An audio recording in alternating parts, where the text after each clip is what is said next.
mano-mano. Lamay sa pagbabantay. Ganito ng ganito tuwing may eleksyon. Kailan kaya magbabago? Panahon na. Bagong sistema angkop sa makabagong Pilipino. Bagong balota. At bagong vote counting machine para sa mabilis at mas malinis na bilangan.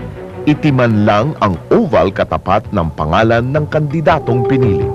Kaya mas simple ang pagboto, kasing simple ng ABC.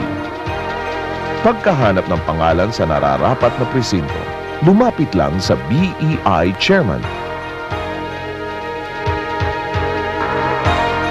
At lagdaan ang list of voters with voting record. Itatala ng BEI Chairman ang serial number ng inyong balota sa list of voters at pipirmahan ang likod nito. Kasama ng inyong balota, bibigyan ka ng isang ballot secrecy folder at isang marking pencil. Gumamit ng portable voting booth at piliin ang mga kandidato.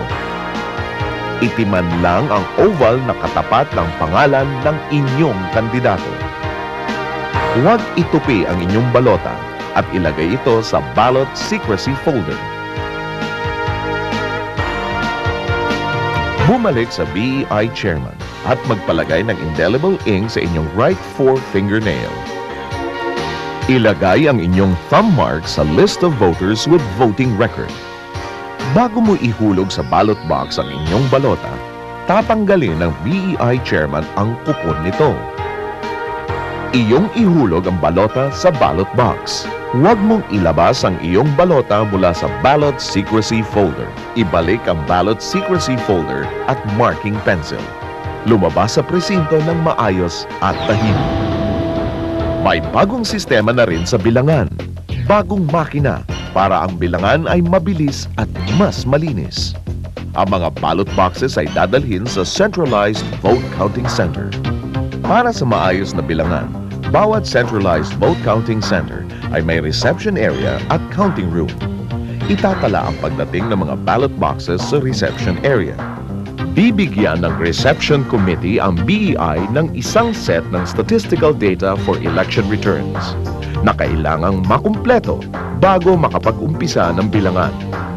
Ibibigay ang serial number sa reception committee at gugupitin ito. Pagkatapos, bubuksan ang ballot box at bibilangin ang mga balotang naririto upang masiguradong tama ang dami ng balota ayon sa nakatalang report ng BEI.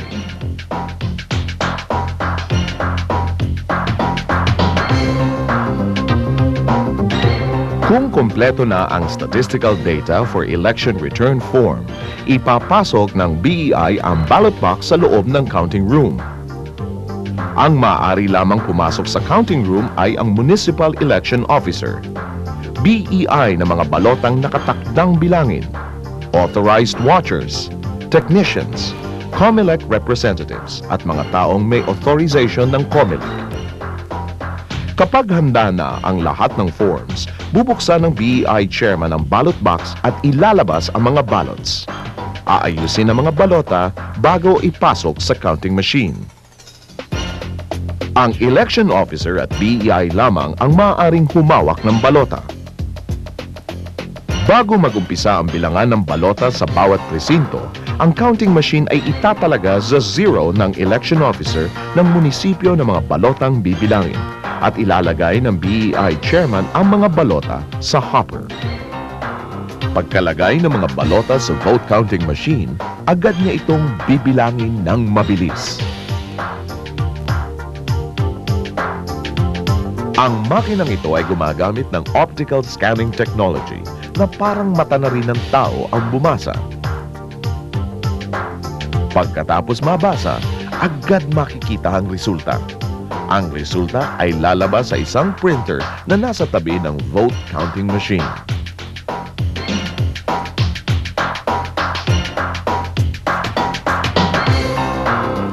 Sa Central Counting Center, nalalaman agad ang resulta ng eleksyon.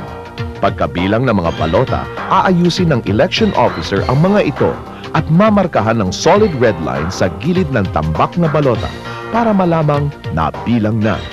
Dahil ang bagong vote counting machine ay bumibilang ng 150 ballots bawat minuto.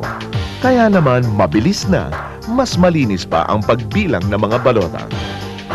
Sa bagong bilis ng bilangan, may bagong linis sa ating halalan.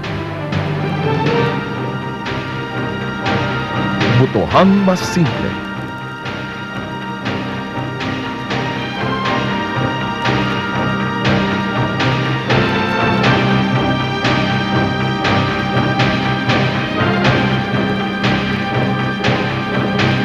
Bilangan mas mabilis at mas malinis.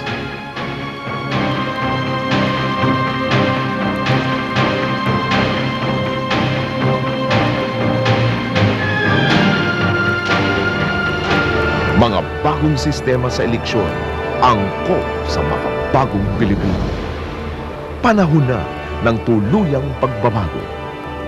Pilipino, iparinig ang iyong tinig. Bumoto.